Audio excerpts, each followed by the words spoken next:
Virgin Most Powerful Radio, sharing the gospel with clarity and charity.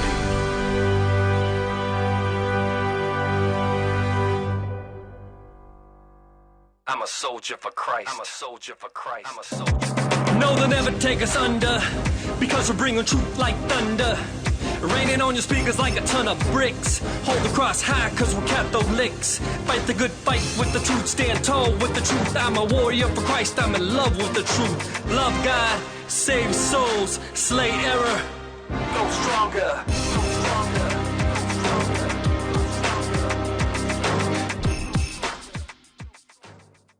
Welcome to the Terry and Jesse Show. I bet you're expecting me to say I'm too blessed to be stressed. No, I'm going to say I'm too inspired to be tired, too protected to be dejected, and I'm too renewed to be subdued. Why do I say that? Because I'm in love with Jesus Christ, and as your spiritual fitness trainer, I try to inspire you to fall deeper in love with Jesus Christ and his bride, the church. Today's a special show. Jesse's out of town, but we have Father Joe Fessio, founder of Ignatius Press, to come to speak about the new book they're publishing, From the Depths of Our Hearts.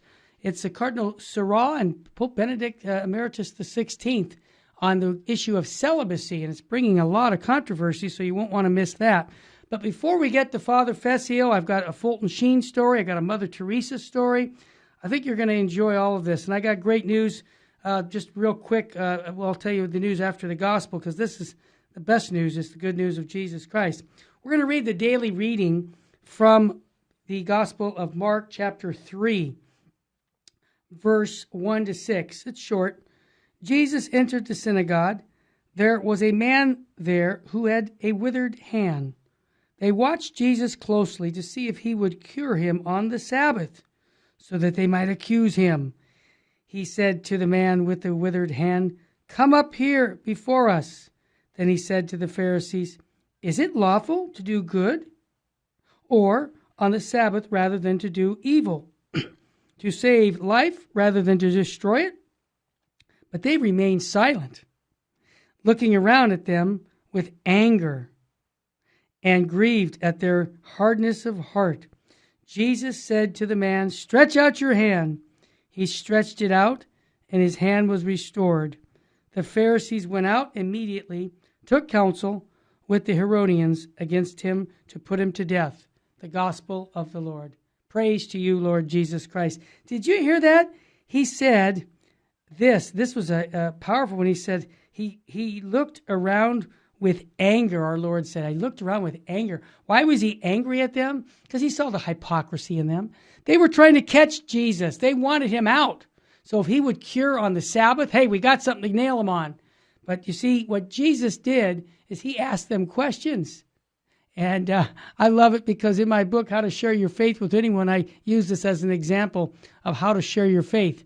Ask questions. That's sharing your faith. And Jesus did that just now. And so I would just say, what's the message for us?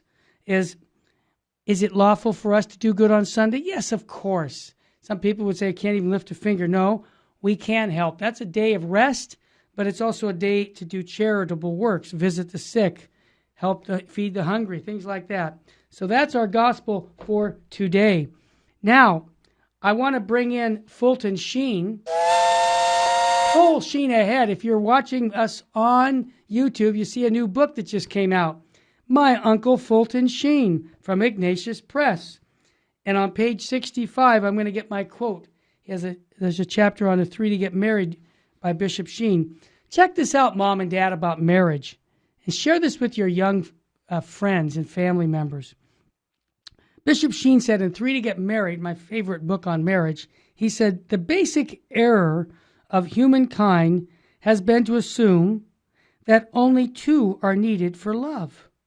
You and me, or society and me, or humanity and me. Really? Bishop Sheen says it takes 3. Self, other selves, and God, and you, and me, and God. Love is triune, or it dies. It requires 3 virtues. Ready? Faith, hope, and charity, with the intertwined purifying it and regenerating one another. Remember what Bishop Sheen said? Your love for your wife will not last because you're strong. Your love will last because you have the power to renew it. That's why Fulton Sheen and 3 to Get Married encourages people to renew their marriage vows. Hey, I wanted to quote two popes from the history of our Catholic Church because of what we're dealing with today in the church, in a sense of we want clarity with charity. Pope Felix III in 475 said, "Not to oppose error is to approve it. Not to defend truth is to suppress it. And indeed, to neglect to confound evil men when we can do it is no less a sin than to encourage them." You remember yesterday's show, I said, get involved in your pro-life work of the church. And is there enough evidence that you're a pro-life Catholic? I hope so. And then we're dealing with scandals a lot in the church right now, right? What did Pope St. Gregory the Great say? It's better that scandals be exposed than for truth to be suppressed. So I always quote that when people say to me, why are you talking about the sexual abuses? And, why can't we just forget that? Well, the reason we can't forget it is because we need to clean up our church right now with the sexual abuses. The Cardinal McCarrick situation, we just got word that Bishop Strickland from Tyler, Texas, was with Pope Francis just this week, asking again, when is this report going to come out on McCarrick so that we can clean out the rest of the people who are involved in this sexual abuse cases? And the Holy Father said it's coming soon. So we hope that that will happen very soon. Hey, breaking news. President Trump will be the first president to attend the March for Life. Are you kidding me? Why do I say that he's the most pro-life president in my lifetime? There's a good example. And so he's going to be there. But listen to what he says. And this is why I encourage people, when they go to vote, vote with your Catholic faith. He said, last year he did a surprise video link at the conference. And here's what he said to everybody at the March for Life via a video link. That every life is worth protecting and that he will veto any legislation that crosses his desk that weakens in protection of human life. I say this because it's the facts. He is the most pro-life president we've ever had. And that's why I hope and pray that, within a year we're going to be voting again. And I just want to encourage everyone to vote with their Catholic faith because that's what we need today. We need to restore the sacredness of life. And I believe, like I said yesterday, Roe versus Wade, 47 years ago, we've been trying to overthrow Roe versus Wade, and I think we're at that point with President Trump picking the Supreme Court nominees that we are going to get there. So I want to encourage you to be a part of that link to make the protection of life our number one issue. As Pope Francis has said recently to the American bishops, last week we talked about that. I also want to encourage you to get a couple books. Fulton Sheen's book, My Uncle Fulton Sheen, go to Ignatius Press. That's going to be a good book for you to purchase. I also want to give you a story right now. Put your seatbelt on. I'm a storyteller. How many of you like Mother Teresa, Saint Mother Teresa? I hope everybody says, me. Have you heard this story? It's taken from her book, My Secret is Simple, I Pray. Saint Teresa of Calcutta was invited to Russia to receive a humanitarian award. This was in the 1980s. She reluctantly accepted, not because she was looking for human praise or worldly honors, but because she had tried for years to open a house for her missionaries of charity in Russia and could never obtain the permission from the communist government. So this was before the fall in the 80s. She thought God was opening a door with this invitation. So she went to Moscow, where the Soviets held a lavish ceremony for her, with world news organizations present. Check this out. Mother Teresa gave her acceptance speech. She noticed during her lecture that the communist interpreter was deliberately mistranslating her words. Check this out. He was turning her words into an attack on the United States, Western capitalism, imperialism, and warmongering. Mother Teresa stopped her speech. Talk about little meek Mother Teresa. She stopped her speech, walked across the stage. At 4'11", she's shaking her finger at the interpreter. This is amazing. She told him, stop, that's not what I said. Either you translate my words correctly or I'll walk out of here. I'll leave here now and this will be over. He got the message. Oh boy, did he. I love Mother. She went back to the podium to finish her speech. When it was over, one of the sisters asked, Mother, how did you know? You don't speak Russian. Mother replied, No, I don't speak Russian, but the Holy Spirit does. I hope that story is one you want to tell your kids tonight at the dinner table, because I'll tell you, that sure inspired me, and I tell that story often. I'm going to be sharing that story with a bunch of little kids at a Catholic school next week when I talk about vocations for the kids.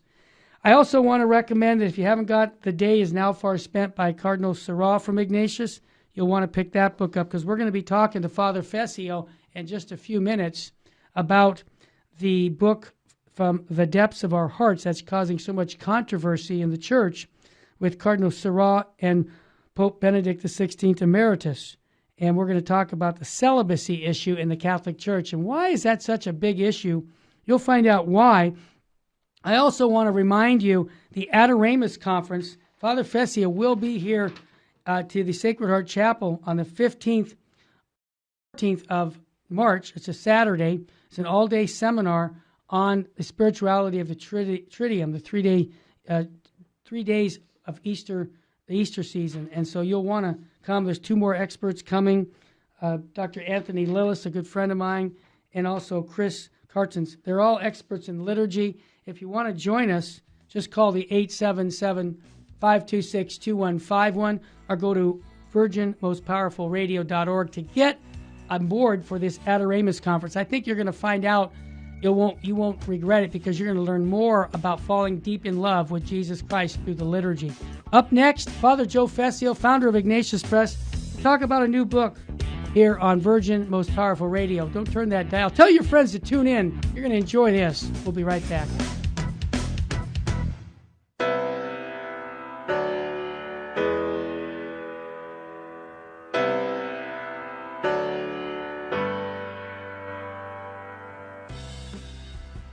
Brothers and sisters in Christ, this is Jesse Romero. Join me on a pilgrimage of faith and discovery to Poland for the 100th year anniversary of the birth of St. John Paul II in May of 2020. Together we'll experience the faith, beauty, and culture of Poland and become imbibed with the spirit of John Paul II. We'll visit the town of Wadowice, where John Paul was born, and the city of Krakow, where he was ordained and later became bishop. We'll also travel to Jasna Gora and visit Our Lady of Czestochowa, and we'll have a chance to venerate the original image of the merciful Jesus at St. Faustina's Convent and the city that St. Maximilian Kolbe built for the Immaculata. Finally, we'll pay a visit to Auschwitz, where St. Maximilian Kolbe was martyred. This is a once-in-a-lifetime opportunity to worship and discover your own faith at places where St. John Paul II grew in his own love for our Lord. For more information or how to join this pilgrimage, visit my website at jesseromero.com.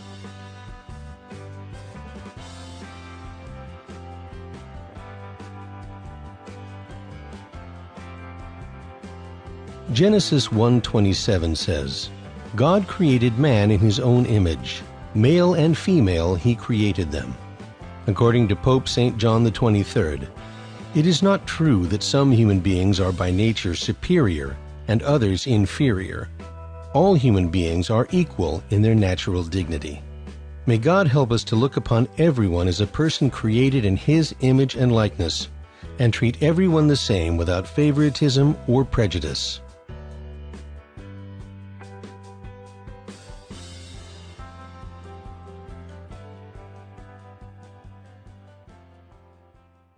This is Terry Barber. I want to thank you for your support here at Virgin Most Powerful Radio. Here's an easy way to do it. If you're going to sell or buy a house, call Real Estate for Life, 877-543-3871, because they're going to get you a Christ-centered agent to purchase your home or to sell your home. And at the close of escrow, a portion of his commission goes right back to Virgin Most Powerful Radio. Call 877-543-3871. Thank you so much for your support. Welcome back to the Terry and Jesse Show.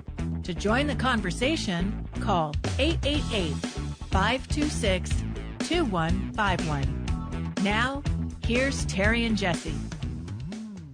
Welcome back to the Terry and Jesse Show. Jesse's out of town until next week, but we have Father Fessio to talk about a new book and also to talk about the Adoramus Conference that's coming out in March 14th here at the Sacred Heart Chapel in downtown Covina. Father Fessio, welcome to the Terry and Jesse Show. Even though Jesse's not here. Hey, Terry, is this video too or just audio? Yeah, this is video too. Yeah, so I can see. Oh, it's video too? Oh, my gosh. We're on Because I was going to Facebook, say, using the old expression, I've got a face made for radio. Yeah, that's my line, Father. Yeah, But that for me. But my lighting in here isn't too good, so I'm in the shadow on one side. Is that okay? Yeah, you're fine. Father, All right. I just want to bring to your attention that a lot of our listeners are, Ignatius Press buyers. I've been promoting the new book by Fulton Sheen, my uncle Fulton Sheen, and I'm probably your biggest salesman when it comes to promoting Ignatius Press books because I've been so well formed by many of your books. And so one of the books that's coming out, and I'd like to set us straight, we've talked a little bit about this in the last 10 days. It's called From the Depths of Our Hearts, and it's a book that Cardinal Robert Sarah and Pope Benedict XVI Emeritus have written together. And I have a timesheet here from LifeSite News telling us all the things that have gone on with that, but I'd rather ask you, what the heck's going on? Why is there so much controversy about this book? Terry, first let's do one thing. Yeah. What's really important is what's in this book. Yeah, sure. It's a beautiful book with an excellent chapter by Pope Benedict on the theology of the priesthood and the exegesis of the Old Testament, which helps us understand the priesthood. And then it's got a beautiful chapter by Cardinal Sarah on the pastoral consequences of celibacy or removing celibacy, and also how it affects the church and our idea of the priest. So, and it's such a good book, Terry. I was over the weekend with a friend of mine, Father Bob McTague, who's also, like you, a radio talk show host. He's a little younger than I am, but he's in his 50s anyway. He read the book and he said, I want to go back and start my priesthood over again. Wow. It moved him so much. So let's start with that. The book is a wonderful book. It's a book not just for this moment in the church. It's a book for history in the church. Why did they write it? Yeah. Both Benedict and Cardinal Sarah were concerned about the media surrounding the Amazon Synod, which is promoting a major change in the church's tradition about celibacy for priests. Yeah. And so they had these exchanges. They decided to write a book. They kept it kind of quiet till it was published. January 13th was the publication date for the French edition. But on the 12th, the Figaro magazine, newspaper in France, got wind of it, and they published this, some excerpts from it. And here's what I think has aroused so much opposition to it. Okay. You've got two great figures of the church, a former pope, who is one of the greatest theologians of our time, and a present cardinal who's also an extraordinarily good theologian and intellectual. They are both writing very powerfully, very strongly, and very persuasively that this should not be changed. Well, there's people in the church that don't want to hear that, and they especially don't want to hear it from people in authority. When I say authority, Benedict no longer has magisterial authority, but he has personal authority as to who he is as a theologian. And, of course, likewise, Sarah does not speak on behalf of the Pope, but he does speak as someone who understands the church and is a great writer and a great thinker. So, the short answer to your question, Terry, I believe, is that people who want the Pope to change the church's 2,000-year teaching and tradition on celibacy do not want a book out which opposes that change, and especially a book by two authors like these. Got it. Well, now, Father Fessio, I have the book, The Day Is Now Far Spent. I completed that book. I've actually had you interviewed about that book. But on page 64, Cardinal Sarah talks about celibacy. I got it right here.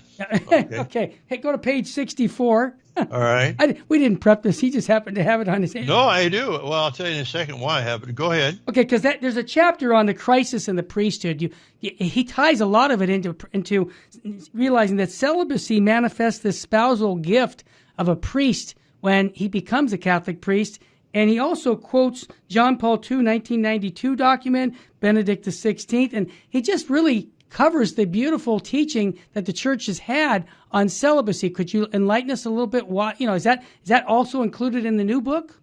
It is, but let me go to page 65, the next page, where page. Yep. Carlos Sarah is, you don't have to turn it, it's the opposite page, where Carlos Sarah is quoting John Paul II, and then he says, that is John Paul II, affirms authoritatively that priestly celibacy is not a mere ecclesiastical discipline, but a manifestation of the sacramental representation of Christ the priest. Wow. On the contrary, it paves the way for a rediscovery by the Eastern churches of the profound and radical ontological suitability of celibacy for the priestly state. Ontological suitability. So it's not just some mere discipline. Right. They say that a lot. Yeah, that's all. Deeply dogmatic, yes. And by the way, one reason the book is on my desk handy here, Terry, is that Joseph Pierce and Vivian Duda at Ignatius Press and I have a weekly YouTube video, a book review. Good, let's talk about it. We've taken various books. But when we got to this book, and we usually spend 3 or 4 sessions, a month on a book. We got to this book, we're already on session 12, and we haven't finished it. There's so much. Terry, as you know, I agree. He's so profound, he's so clear, and he's not just speaking his opinion, he's always quoting the fathers of the church, the great saints, the present popes, and so on. Oh, he's really good. Yeah. He's outstanding. I agree with you, and his comment about it's time for us to rediscover the sacred, I think that also includes the priesthood and understanding celibacy in a very profound way. But Father, doesn't he also quote Pope John Paul II's like back on page 65 at the bottom of it? He's talking about an apostolic letter that the Holy Father wrote back on March 25th, 1992, and he just talks so beautifully about the priesthood and celibacy. And then in the middle of the page, the Pope Benedict XVI in 2007, he's reminding us again of priestly celibacy. So this has been going on even in the early 60s, John the 22nd. You guys, John the 23rd, you quoted him in this book. This is not something new. The church has got a real, on the practical level, this is all your supernatural stuff. But Father Fessio, if you were married, you would probably have a dozen children, okay? I know. Oh, I'd hope so. Of course. That's what I said. I wanted to get married, and I wanted to have a lot of children. Yeah, and I wanted to take them into the grocery stores and collect all the comments that we made against me and then write a book about it. Anyway, but I never got that chance. But the practical aspect of it is that you've given yourself to Christ and his church, and you've been available for not just people like myself. You married me. You've baptized my kids. You've been available 24/7. And on the practical level of priestly celibacy, how are we going to afford, if we were a church, to provide financially? And also on the practical level, you're divided between your wife, like St. Paul talks about. So my question is, tell me. Okay, well, Terry, that's the least important question to ask, but we'll get to it. All right, go ahead. The more important question is, what did Jesus do? Why did Jesus give himself entirely to his bride? The church was not married. Right. And every priest participates in the priesthood of Christ. He's our model. Yes. And not only our model, when we say Mass, it's not our words, it's Christ's words. Man. When I say, this is my body, it's not Joe Fessio's body. Nope. It's the body of Jesus of Nazareth, Jesus Christ, crucified and risen. So that's the central thing. But likewise, Terry, as you know, as a married man, yes, being married and having children is a full-time commitment. Big time. Your wife has to come first. Your children have to come first. Yep. And more important than your radio show. That's right. More important than your real estate. Yep. More important than anything else you do. Yep. And so it really is a demeaning of marriage to say that, you can be married and be a priest too, because after all, marriage is not that big a deal, right? You just get married. No, marriage is a full commitment also. And obviously there are exceptions, but we can't make exceptions in the rules. But because I feel bad, Terry, a lot of things I do like this right now. Yeah. I don't have to be a priest to be able to talk to you about theology and about a book. But the point is, it's part of my priestly life. Amen. And it's part of my Mass every day. And so I have to try and live my life day. That's why I was wearing my clerics. Amen. And I don't put on a lower shirt, when the day is over. I keep my clerics on. Why? Because I'm still a priest. Thank you. Anyway, You're right, but it does have practical things too. And let me give you another, even more important practical thing, because in this book, From the Depths of Our Hearts, by Pope Benedict and Carlos Sarah says he would not be a priest today if it weren't for celibacy. Why? Because he was a little barefoot kid in a village in Guinea, West Africa, and his parents, his parents were baptized when he was 2. But why did his parents become Catholics? Because these priests came to their little village and established a church and a school. Yep, French one. And these people knew this isn't some village virus probatus, a mature man. They made a priest who you say mass for us. No, this is someone who gave his life for us. Right. Left this country, has no wife, has no children. He's here for us, and that was what brought his parents into the church, and that's what was the source of his vocation. So he's very ardent in pleading that we do not make an exception for the Amazon, because those people need priests that model and that represent the full gift that Christ gives to espouse the church. And if there aren't enough priests, let's get some there from other countries. Exactly. Father, people can get that book by ordering it from Ignatius Press even now, right? It's going to come out like next month. They can. Okay. They can. And they'll get it in a couple weeks. Is that the game plan? Well, mid-February, February 15th, 16th, we hope it'll be in the warehouse. So okay, good. So go to Ignatius Press and pick up the book. I want to also talk more about the book, but I also want to bring up the Adoramus conference that Father started, 25 years ago. Maybe I'm a few years off, but somewhere back then he started a organization that helped people understand the liturgy, because the old story is the way you worship is the way you believe. When we come back from the break, Father Fessio, I'm going to talk a little bit more and ask you some more questions about the book From the Depths of Our Hearts, Cardinal Sarah and Benedict XVI Emeritus, and we want to share this with as many people as possible. So I want to encourage you, our listener, take clips of this show and use your social media power to get the word out. And I want to encourage every single person listening to go to Ignatius Press, order the book now, okay? So in a couple weeks, it gets in the warehouse, they'll ship it to you. You'll be the first guy on the block to get the book. And again, why do I say this is important? Well, let's just face it. Where's the church going? Where its leaders take them. And priests are people who are leading us to God. And that's why every Thursday night here at the Sacred Heart Chapel in Covina, we pray for our priests for 2 hours every Thursday. And if you want to join us, come and join us each Thursday to do that. Hey, I hear the music. We're going to come right back with Father Joe Fessio, founder of Ignatius Press. I got a couple questions about people who are actually very disappointed you're publishing this book. What? Why would they be disappointed? Well, we're going to get into that and much more after we take a quick break on Virgin Most Powerful, the Terry and Jesse Show. Tell your friends at the break to tune in. We'll be right back.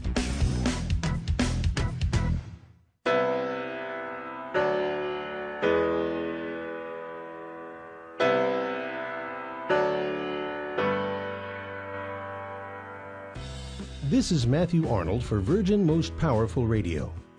This March, VMPR, in association with the Catholic Resource Center, will be hosting a special conference for the Adoramus Society. Adoramus at the Triduum, a conference on the spirituality of the Triduum liturgies, featuring speakers Father Joseph Fessio, Dr. Anthony Lillis, and Christopher Karstens, addressing such topics as developing a liturgical spirituality, the spirituality of Holy Thursday, the spirituality of Good Friday, and the spirituality of the Paschal Vigil and Easter season. It all takes place March 14th, 2020 at the historic Sacred Heart Chapel at 381 West Center Street, Covina, California, 91723. You can register online at vmpr.org or call now at 877-526-2151 to reserve your seat today for Adoramus at the Triduum.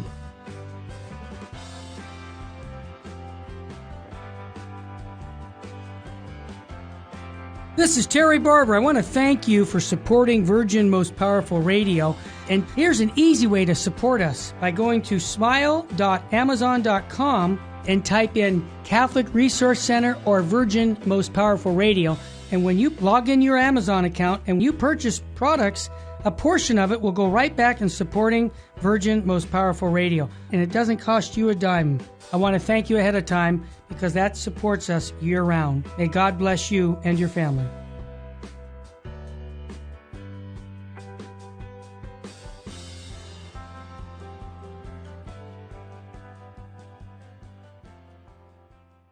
This is Terry Barber. I want to thank you for your support here at Virgin Most Powerful Radio. Here's an easy way to do it. If you're going to sell or buy a house, call Real Estate for Life, 877-543-3871, because they're going to get you a Christ-centered agent to purchase your home or to sell your home. And at the close of escrow, a portion of his commission goes right back to Virgin Most Powerful Radio. Call 877-543-3871. Thank you so much for your support. Welcome back to the Terry and Jesse Show. To join the conversation, call 888-526-2151. Now, here's Terry and Jesse. Actually, Jesse's out of town, but I'm here with Father Fessio. I'm getting flooded with questions about the book, The Depths of Our Hearts, From the Depths of Our Hearts by Cardinal Sarah and Pope Benedict XVI, published by Ignatius Press. And I think this question is dealing with the Anglicans who have converted to the Catholic faith. I think they first came in 1980, and then they now have priests, even right here at our Sacred Heart Chapel, who many of them are married as an exception, but obviously you probably know that these priests cannot remarry if their wife passed away before they died. But Father, what do you say about some of the exceptions? That's the question people are asking. Okay, I will answer that question. But first, Terry, twice you've told people to go to Ignatius Press to buy the book. Yeah. It's Ignatius.com. Ah, thank you. I'm going to write that down. Ignatius.com. And also, Terry, I know you do this, but I want to emphasize it. The book is not in bookstores yet because they won't get it until we get it. Right, of course. But ordinarily, I want to urge all your listeners, Terry, to patronize their local Catholic bookstore if they have one. That's the place to go. There's people there, just like Terry and Jesse, doing this for the sake of the church. They're not getting rich on it. Nope. In fact, some of them are making real sacrifices. So help support your Catholic bookstore. And if that doesn't work, you don't have one nearby, Ignatius.com. Okay. And if you insist, you can go to the Leviathan if you wish. But, okay, Terry, about this exception. Yeah, that's what they're asking. There's a lot to say on it. I don't want to take up the whole thing, but first of all, Cardinal Sarah quotes 4 books by Ignatius Press. He doesn't quote many books except he quotes Benedict. Of course, those are by Ignatius Press too. But he quotes a book by Father Coccini called The Apostolic Origins of Priestly Celibacy. Another book by Cardinal Stickler called The Case for Clerical Celibacy, and another one by Father Stephen Hyde on the same topic. And all of these books show and demonstrate that from the very earliest church, from the apostles onward, priests had to be either celibate, that is unmarried, or continent. Right. Their wives had to agree that if they became priests or bishops, that they would have to live as brother and sister. That's the unbroken tradition of the church. It's different in the Eastern Church because in 692 there was a council in Trullo, it's called, where there was a forged document, was attributed to Paphnutius, who was very highly regarded. And they also did fake news on an African council. Wow. And so they thought they were allowing something that was traditional, but it was a total change.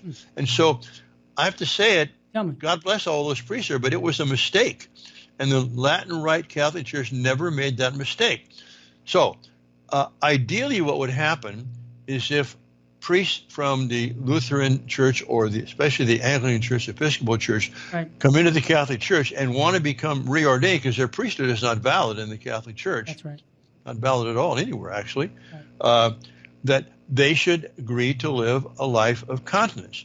There have been exceptions made to that. It's become more widespread now, but they are exceptions. And Cardinal Sarah has a whole section in his chapter about these exceptions and why the Amazon is not an exception. Right. The fact that you have a smaller number of priests in a new missionary area, that's not an exception. It happens all the time. So, yes, there are exceptions. They should tend towards disappearing. Like you say, if an Anglican priest who's been reordained or ordained for the first time as a Catholic priest and his wife dies, he cannot remarry and still be a priest. So The idea here is we want to move towards not just the ideal, but to what is the norm of law and the ontological connection between the priesthood and the priesthood of Christ. Well said. That you said that quickly, Father. Okay, let me ask you this. On the 17th of January, Cardinal Sarah said he had met with Pope Benedict Emeritus over the priestly celibacy book, and that there was no misunderstanding between us. Okay, what's all that about? Well, Terry, I have here on Monday, the 13th of January, there was a tweet. That's right. And tweets to me are not great sources of information, but the Rome correspondent for America Magazine, Gerard O'Connell, tweeted this: Benedict XVI did not co-author the book on priesthood and celibacy with Cardinal Sarah. Story coming soon on American Magazine. Okay, that was at 3:12 p.m. on January 13th. That's at least when it shows up on the tweet here. Well, that was what aroused the storm, it seems to me. And I actually emailed that tweet to Archbishop Genswein, who is both Pope Benedict's personal secretary and he is the master of the papal household for Pope Francis. So he's got two bosses, so to speak. And there was a lot of confusion out there. And one of the things that happened was that Archbishop Genswein also tweeted something saying, Pope Benedict hadn't seen the cover. He didn't agree to write a book with two signatures. This is a misunderstanding. Well, it turns out that if you look at the history of this book, Pope Benedict did see the cover, did help correct the proofs before they went to the press of the French publisher, and approved everything that was in the book. And so he, by any definition of the term, he is an author or a co-author of the book. In any event, Cardinal Sarah, of course, is very upset by this, and on Tuesday morning, he issued a communique outlining the history of the book, including quoting from his letters to Benedict and Benedict's letters to him. Right. And then even that didn't quell all the concerns, and so on last Friday, which would have been the 13th, 14th, 17th, he tweeted, "I'm going to go see Pope Benedict tonight." And then after the meeting, he said, "We had a wonderful meeting, and there's no misunderstanding between us." Well, obviously there's a lot of confusion, Terry, in the few days that happen after an event. So we can understand that. But Cardinal Sarah is writing very carefully, and he's solemnly affirming what he's saying. And so I have to believe, both from the book itself, which I've read now twice, once in French and once in English, and from Cardinal Sarah's accounting of the origin of the book, and quoting from letters from Benedict in his account, that this book, there's no misunderstanding. The two of them wanted to co-author this book. They thought it was important for the church, and that's why they entitled it, not From the Depth of My Heart by Cardinal Sarah, but From the Depth of Our Hearts. Amen. And Terry, here's something I'm going to reveal for the first time on your show, okay? Good. No one else has heard this. All right. I have in my hands here, I've got the contract that we have with the French publisher. And the contract is the license for a book by Benedict XVI and Cardinal Sarah. Who are the authors of this book? Okay, that's on clause 1 of this contract. On clause 4, it says, the publisher, that's us, Ignatius Press, undertakes to print the name of the authors on the jacket or cover and on the title page. So we're obliged by our contract to print the names of the authors, plural, on the dust jacket and on the cover. Good. Father Fessio, thank you for sharing that. I know Pope Francis has said in December that he supports priestly celibacy, okay? So, but it just seems like there's people under him that are trying to, get non-support for this book. And one of them is an interesting fellow. He's an atheist, a Scafari. He's 95 years old. I think he's had 7 interviews with Pope Francis. And this was after a lot of this went on. And in his interview, which I don't really value too much, and it's in LifeSite News, maybe I shouldn't even be bringing it up, but he's trying to make a point that he's saying that Sorrel really is undermining Pope Francis, which I don't think that's the case. But again, it's another case where they're trying to make bad news about this book and saying that this is undermining Francis, which I don't think is true. But what do you take about this interview, Father?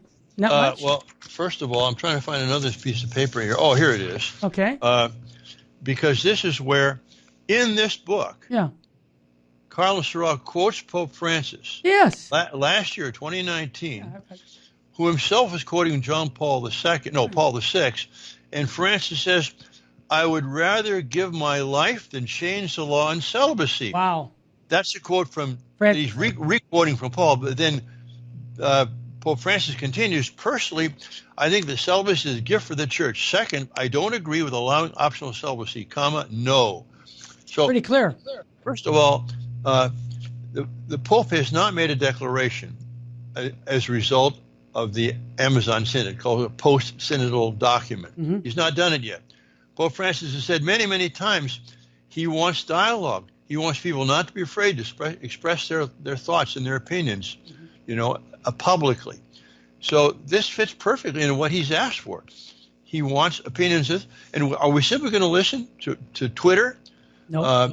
Or the liberal media, especially the secular media? Yeah. Or are we going to listen to people like Pope Benedict and Carlos Sorrel on this issue? That's the question. Great point, Father. I'd like to shift to another topic, if you're okay with that, and that is you're coming to the Sacred Heart Chapel on the 14th of March, along with several others, to speak about the liturgy. That's something that's, again, it's sacred, and I think a lot of people today have missed the aspect of the liturgy from the sacredness of the liturgy, and so you've decided with several others to talk about the spirituality of the Triduum, the 3-day Triduum at Easter time. And so could you share with our listeners why, first of all, I want to get a background of how Adoramus got together and what does Adoramus mean? And, I think it's 25 years. I was involved with you in the beginning, but I want, for the benefit of our listeners, when we come back, I'd like to talk and give a good plug about people supporting Adoramus and also coming to the conference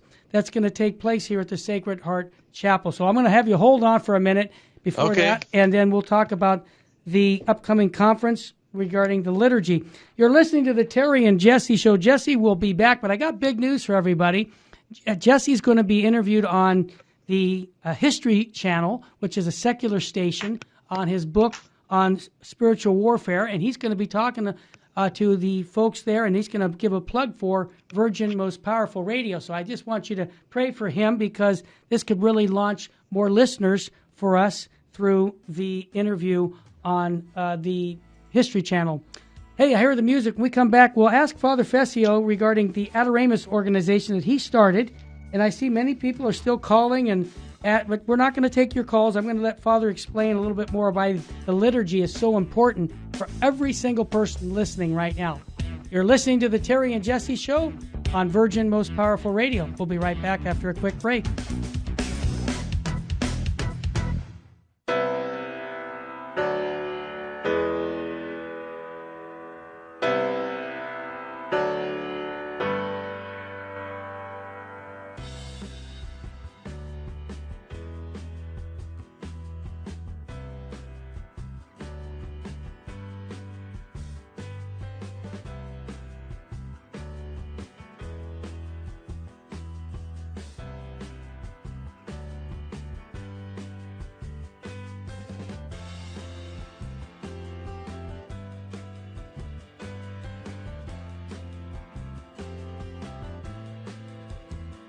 Welcome, Daniel. You're on the line. What's on your mind, brother?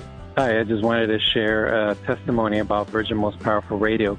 I had a buddy at work who, he's a lukewarm Catholic guy, and I wanted him to start listening to the Terry and Jesse Show, so I kept telling him to download the app, and he kept putting me off. So one day, I grabbed his phone, and I downloaded the app for him.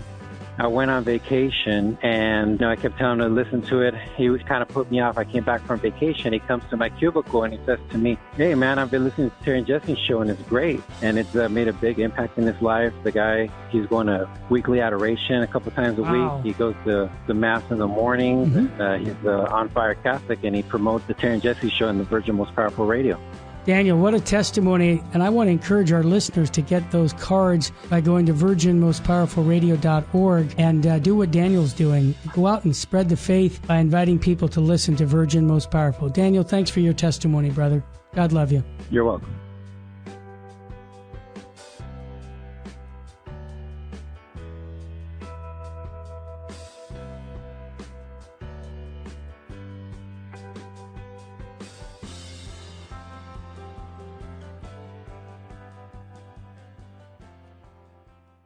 This is Terry Barber. I want to thank you for your support here at Virgin Most Powerful Radio. Here's an easy way to do it. If you're going to sell or buy a house, call Real Estate for Life, 877-543-3871, because they're going to get you a Christ-centered agent to purchase your home or to sell your home. And at the close of escrow, a portion of his commission goes right back to Virgin Most Powerful Radio. Call 877-543-3871. Thank you so much for your support. Welcome back to the Terry and Jesse Show. To join the conversation, call 888-526-2151. Now, here's Terry and Jesse. Welcome back to the Terry and Jesse Show. Jesse's out of town. I want to thank everybody. You just heard a commercial about Real Estate for Life. They just gave us a $5,000 check because you, our listener, ended up using their services to buy or sell a house. So I want to say thank you. And all you folks who have been donating cars, that's funding us here at Virgin Most Powerful. So I want to publicly on the air say thank you so much for that. Father Fessio is here with us. We're going to shift gears to a Adoramus conference that's coming up to the Sacred Heart Chapel on the 14th of March. Father Fessio, tell us a little bit about why you started Adoramus and the kind of the genesis of it all. Well, it's a long story, Terry. I'll try and give you a short version, but I will also offer to your listeners an exclusive first-time quote from a letter to me from Cardinal Ratzinger. Okay? Wow.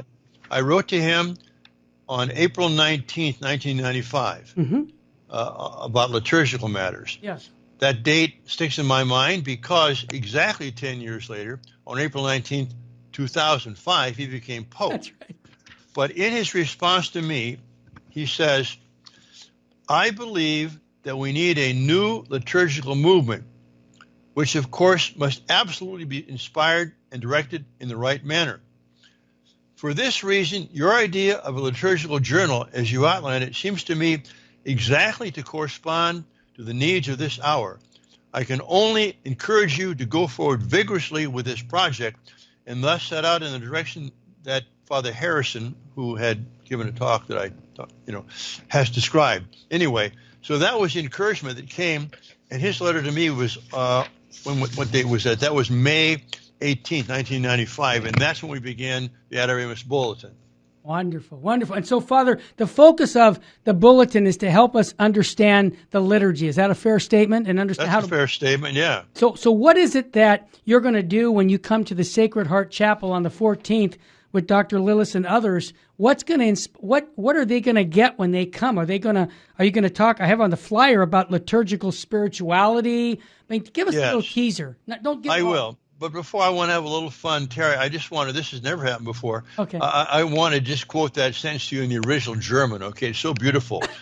Okay. He says, Deswegen scheint mir Ihr Gedanke einer liturgischen Zeitschrift, wie Sie ihn andeuten, genau den Bedürfnissen dieser Stunde zu entsprechen. Punkt. Okay, that's very clear now. Yeah, it's good. He writes very clear German. Yes, I'm joking, Father. So tell us about the conference. All right. Well, Terry, I'm coming to this conference because you asked me to. I did. And I want to support you. And, of course, I want to support Adoramus. And, of course, I don't want to do very much work. So I'm going to recycle one of my old talks that I've given a lot last year, but your folks haven't heard it. It has to do with prayer and the Psalms as a liturgical formation for us in prayer, and especially, there's something amazing that most people don't know, is that Jesus prayed the Psalms at the Last Supper, the night before he was crucified. Tell us. And we know exactly which Psalms he prayed. I'll tell you when I get there. I think that's a teaser and a half. How do you do it? You just call 877-526-2151 or go online to virginmostpowerfulradio.org. Father, you also, I think you're the one who told me to bring Anthony Lillis. I've known Dr. Lillis for 35 years, but tell us why you wanted Dr. Lillis to come. I don't think I suggested anything. It might have been. Chris probably did it. I forget a lot of things, Terry. Yeah, no. What's your last name? Yeah, anyway, it doesn't matter. But no, because I didn't even know Anthony Lillis at the time this thing was playing. I didn't know that. Then it was I knew Chris. of him. Yeah. And I know him now. Yeah. And I think he's an extraordinary man, who's a great man of the church, who did a wonderful job at St. John's Seminary there in Camarillo, and now he's the academic dean here at St. Patrick's Seminary in Menlo Park. There's a lot about him. He is very good on spirituality, and he'll be up there. And then can you tell us a little bit about Chris in his role with Adoramus? Never met him, but he's the new editor. I mean, not Ann. You've met him. Helen Hitchcock. Oh, God bless her. Was the founding editor of Adoramus Bull. And Helen Hitchcock, talk about a mulier fortis, a strong woman of the church. She was it. I mean, her passing left a great gaping hole in the life of the church, I think. I agree with you. In her basement, I always said that was all the information you could ever want to know about anything happening in the Catholic Church you could find in her basement. She had files and file cabinets galore down there. Yeah. A wonderful woman. Anyway, when she died, we had to replace her, and so we heard about Chris Carstens, and he had a great resume and wanted to do it. So he was hired as a replacement to Helen. Helen. Very good. And this conference, again, Father Fessio, is on the 14th of March. We will have Holy Mass. And we've heard the term ad orientem, many people on our show. Our chapel is set up for having Mass where your back is, they say, you're not facing the people. Can you share a little information on why that is still legitimate today? Because many people go, well, I thought that was like before Vatican II. Can you enlighten us? Well, it's before Vatican II. It begins with Jesus, and it begins with the apostles and the whole church. I mean, until 1969, there was never, ever a tradition, a custom of the priest not facing the Lord. The priest and the people were facing together. That custom was changed only in around 1520 by a man named Martin Luther. Yep. But he changed it when he left the Catholic Church. There's a beautiful drama to me in the Mass, Terry. Tell us. Where at the beginning of the Mass, the priest who represents God to the people proclaims God's word and tries to explain it in a homily. And therefore, it's appropriate that the priest should face the people. It's a didactic mode. It's teaching. It's preaching. Sure. And also, there's a back and forth. There's a psalm response. It's antiphonal. Okay? But once the offerings come up, the priest takes the offerings, the bread and wine, which represent the lives of the people, including himself. And now he's representing not God to the people, but the people to God. And therefore, the priest, along with the people, is facing the Lord to make that offering, which becomes his body and blood on the altar, the consecration, which is not the most important part of the Mass.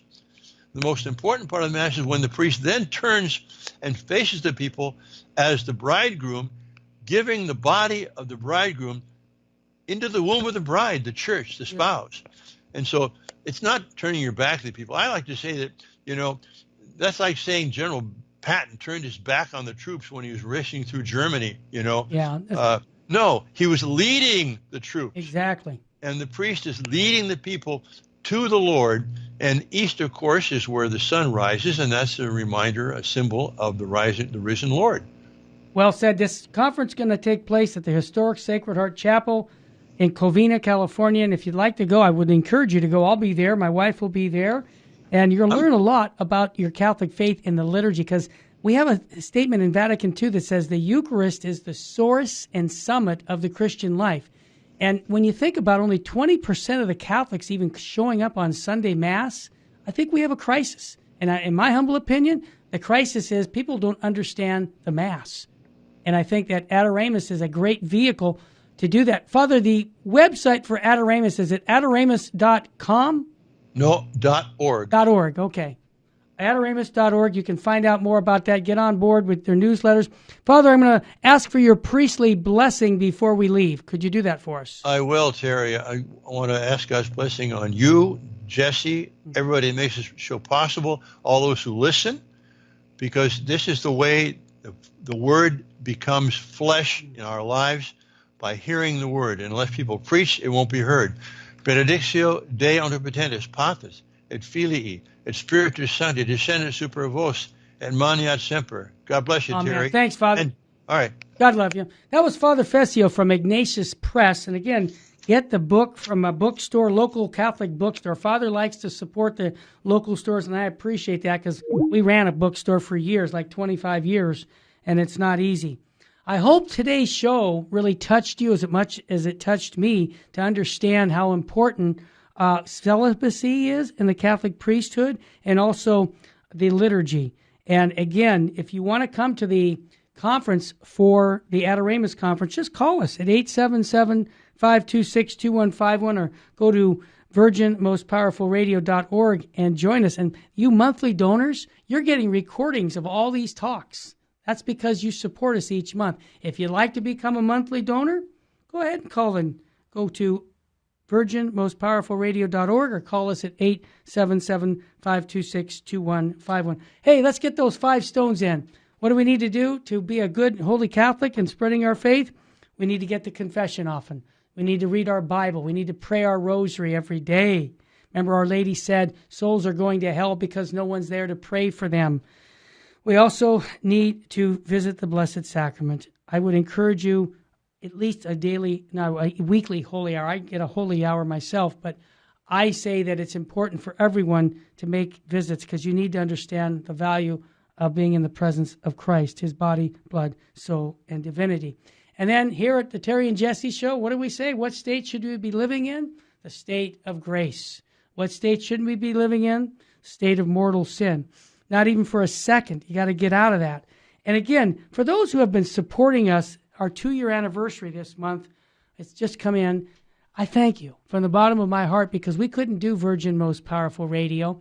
Some of the Catholic stations around the country are asking us to put in 10-minute spots on Fulton Sheen. So, we couldn't produce that without you supporting us. And that's why I say full Sheen ahead every time. Why? Because we think his material is so appropriate for today's church. And as I mentioned, Ignatius Press just came out with a new book, My Uncle Fulton Sheen. It's Joan Sheen Cunningham, the niece of Fulton Sheen. She's 90-some years old, and she talks about growing up with Bishop Sheen as her uncle. It's fantastic material. This book will really, really inspire you. So go to Ignatius Press to get that. Also, tomorrow I'm going to have Father Charles Murr on. We're going to be talking about the sacraments of the Catholic Church. And he's very articulate, as you know. And again, why do we want this? We want to catechize all of us. We want to teach the faith because we want to get you to heaven. How do we do that? By living in union with Jesus Christ and his bride, the church. Continue to pray for Holy Mother of the Church. This is Thursday. Every Thursday commemorates the priesthood. It was appropriate that we talked about the priesthood today. And we pray 2 hours a day. 2 hours on Thursdays for our priests, bishops, and the Holy Father. I encourage you to pray for the church, pray for the holiness of the church, pray that we can be enlightened by the gospel of Jesus Christ and get to heaven. Remember, life is short, eternity is forever. And I thank you for allowing us to help people fall deeper in love with Jesus Christ and his bride, the church. May God richly bless you. And tomorrow, the same time, we'll have Father Charles Murr talking about the sacraments of the Catholic Church and how they affect you in a most profound way. Full Sheen ahead here at Virgin Most Powerful Radio. God love you and your family. Saint Faustina's Prayer for Priests. O my Jesus, I beg thee on behalf of the whole Church, grant it love and the light of thy Spirit, and give power to the words of priests, so that hardened hearts might be brought to repentance and return to thee, O Lord. Lord, give us holy priests. Thou thyself maintain them in holiness. O divine and great High Priest, may the power of thy mercy accompany them everywhere, and protect them from the devil's traps and snares, which are continually being set for the souls of priests. May the power of thy mercy, O Lord, shatter and bring to naught all that might tarnish the sanctity of priests. For thou canst do all things. Amen. Virgin most powerful, pray for us.